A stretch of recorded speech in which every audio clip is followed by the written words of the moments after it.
Assalamualaikum warahmatullahi wabarakatuh. Dibuatnya video ini adalah untuk melengkapi tugas sistem basis data, yang dimana proyek kali ini akan melanjutkan proyek sebelumnya dari konseptual design.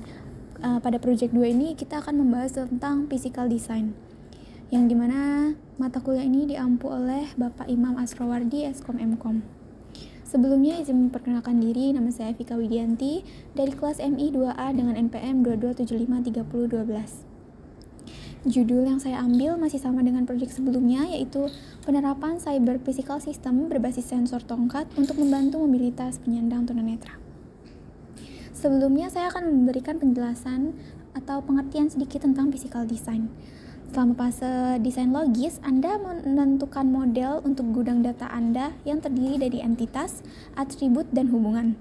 Entitas dihubungkan bersama dengan hubungan, atribut digunakan untuk menggambarkan entitas, pengidentifikasi unik atau UID membedakan antara suatu contoh entitas dan lainnya.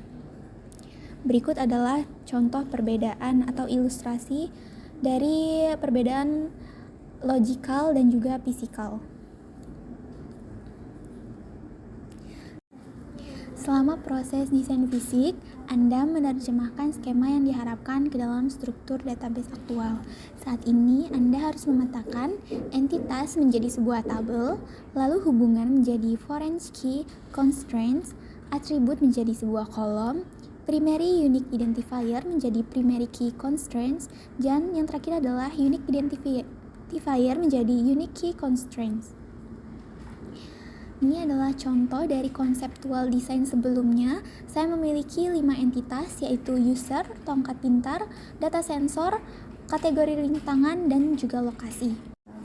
Berikut adalah bentuk perubahan dari konseptual desain ke physical design. Di sini saya memiliki perbedaan antara konseptual desain dan juga physical design. Pada konseptual design, atributnya berupa ID user, nama user, umur, dan juga kontak.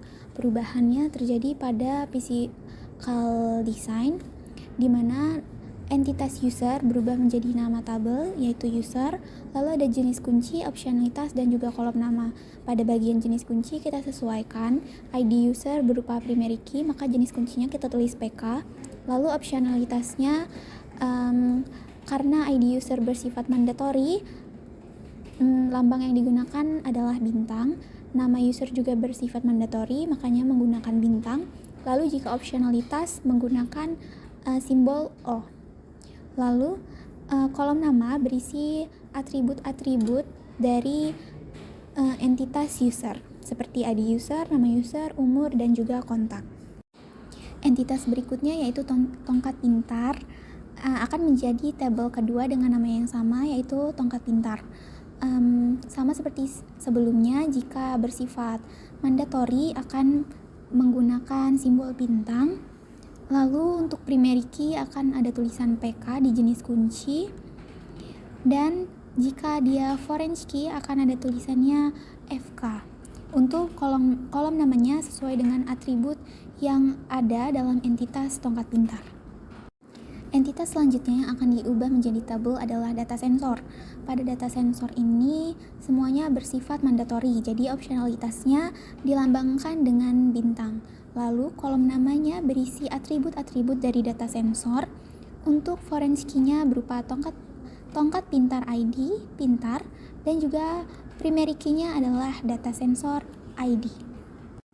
Entitas selanjutnya yaitu kategori rintangan, yang dimana tabel 4 dengan nama yang sama yaitu kategori rintangan memiliki 4 atribut, yaitu ID rintangan, nama rintangan, deskripsi, data sensor ID, yang dimana semuanya bersifat mandatory, dimana ID rintangan bersifat primary key dan data sensor ID bersifat foreign key.